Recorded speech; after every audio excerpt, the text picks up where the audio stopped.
Alors bonjour, comme je vous disais, nous sommes au 425 Vanier, au croisement de Vanier et de boulevard des Allumettières à Gatineau, secteur de Elmer. Et nous sommes avec nos amis qui sont venus faire leurs épiceries ici rapidement. Ils sont pressés, on ne va pas traîner. Qu'est-ce qu'ils aiment de cette épicerie? Pourquoi ils aiment venir ici? Comment vous appelez, s'il vous plaît? Moi, c'est Wilson. Wilson? Oui. Wilson, enchanté. Et madame, c'est? Eva. Eva, Wilson et Eva. Pourquoi vous aimez venir ici à African Soul Food? Parce que d'abord, c'est comme tu entends bien l'Afrique. C'est l'Afrique. C'est la nourriture, avec notre propre nourriture.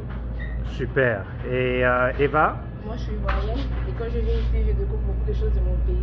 Ça me fait Super. vraiment plaisir car j'adore la nourriture africaine. Super. Eva de Côte d'Ivoire et William de Côte d'Ivoire aussi? Wilson De Côte d'Ivoire. Ok.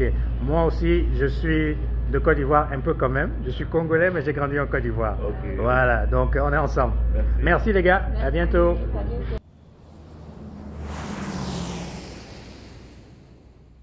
Profitons de l'occasion pour parler un peu du business de la réalisation de films.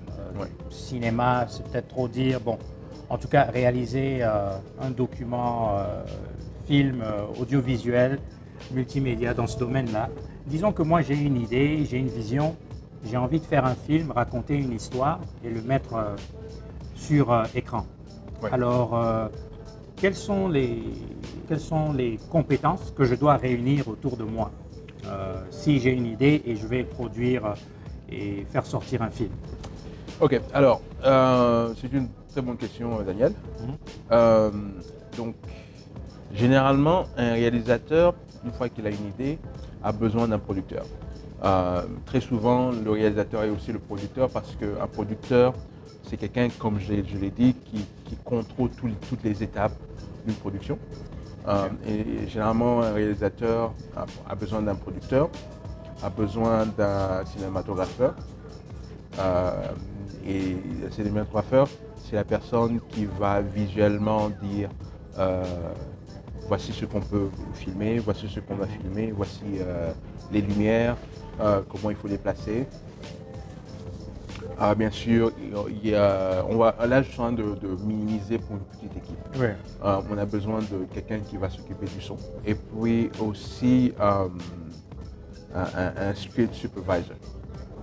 Le script supervisor, c'est la personne qui a le script et qui peut superviser. Ce n'est pas nécessairement celui qui a écrit le script, mais il surveille, c'est-à-dire qu'il se rassure qu'on stick to the script, on suit bien le script, on ne dévie pas. On ne dévie pas. Le script. Okay.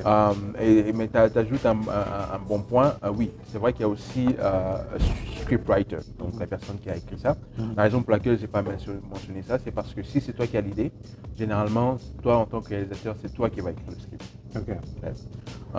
Mais on va dire que en gros, c'est ça ta petite équipe. Donc producteur, cinématographeur, et des personnes qui gèrent le script et la personne qui gère le son. Qu'est-ce que tu fais en termes de... Moi j'ai cette idée, j'ai besoin de ces gens, mais qu'est-ce que tu fais en termes de financement? Alors ça maintenant c'est d'abord le travail du producteur. Et c'est une autre étape de la pré-production. Et généralement c'est la partie la plus dure ou la partie qui a plus de défis. Pourquoi? Parce que il faut que soit tu trouves un financement au niveau des subventions, que ce soit au niveau du gouvernement fédéral ou provincial. Il y a beaucoup de subventions qui sont données pour les artistes, mais chaque subvention vient avec certains critères. Ou si tu as la chance que si quelqu'un aime ton idée, quelqu'un peut te financer directement et te donner un chèque. Super. Ouais. Super. Et toi, dans ton cas, le documentaire Canada The Immigrant Story, tu as eu, c'était à fond propre? C'était à fond propre. Wow. Ouais, c'était à fond propre pour deux raisons principales. La première, c'est que entre le moment où j'ai eu l'idée en février de faire le film et puis aller parler à toutes les différentes organisations qui s'occupent des événements. Donc en particulier le ministère du Patrimoine Canada qui a un centre de bénévoles et c'est ce centre de bénévoles-là que nous on est parti voir. entre le moment où j'ai eu l'idée et le moment où le jour du Canada devait se passer, le 1er juillet, on n'avait pas le temps en tant que production de générer ce genre de fonds. Ok. Donc on a dû payer. Madja, la compagnie, a dû payer pour Super, super. Alors on espère que les gens qui nous suivent vont soutenir le film. Ils vont aller sur madja.ca Oui.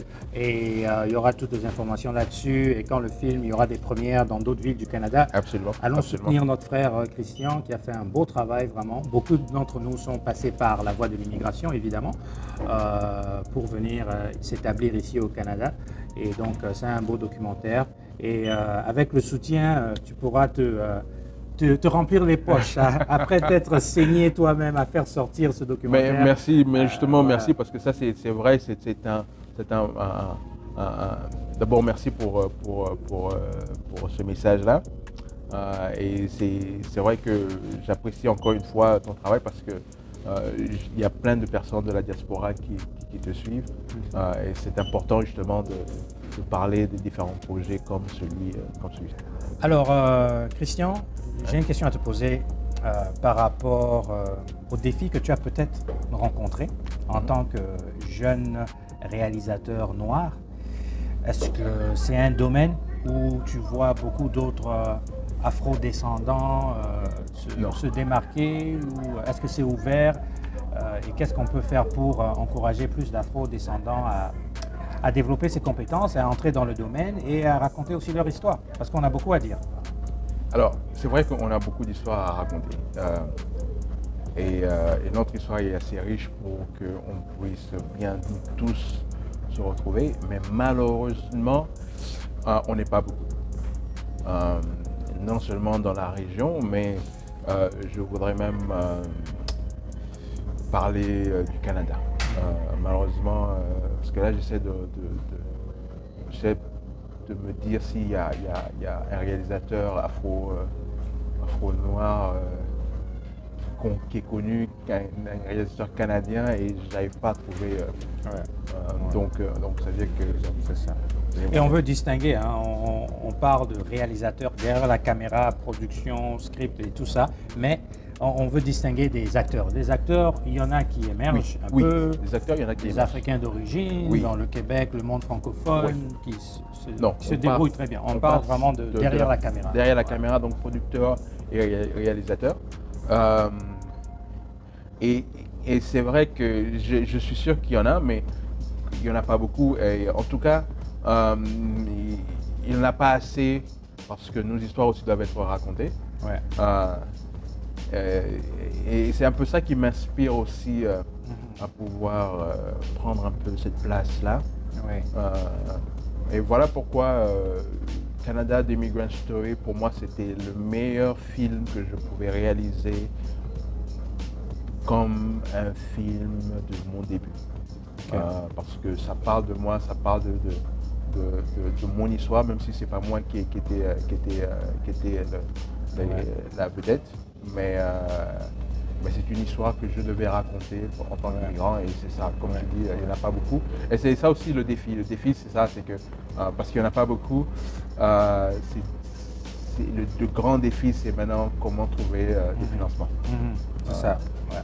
Parce que on n'est pas nécessairement vu comme. C'est pour ça qu'on doit tous devenir des entrepreneurs. Okay, on doit tous devenir des entrepreneurs. C'est ça qui fait la force économique de la communauté. Il ne faut pas qu'on aille toujours chercher à avoir la main tendue ailleurs. Oui, il y a des organismes, il y a des soutiens au niveau gouvernemental, province, municipal ou fédéral, mais il faut qu'on puisse s'autofinancer entre nous. Et c'est ce que j'allais dire justement. Il faut qu'on puisse s'entraider, même pas s'entraider, non, parce que quand j'investis un projet, j'investis parce que je crois dans le projet, mais aussi je pense que le projet va me donner aussi un retour. Donc, mais c'est important qu'on investisse dans nos propres projets.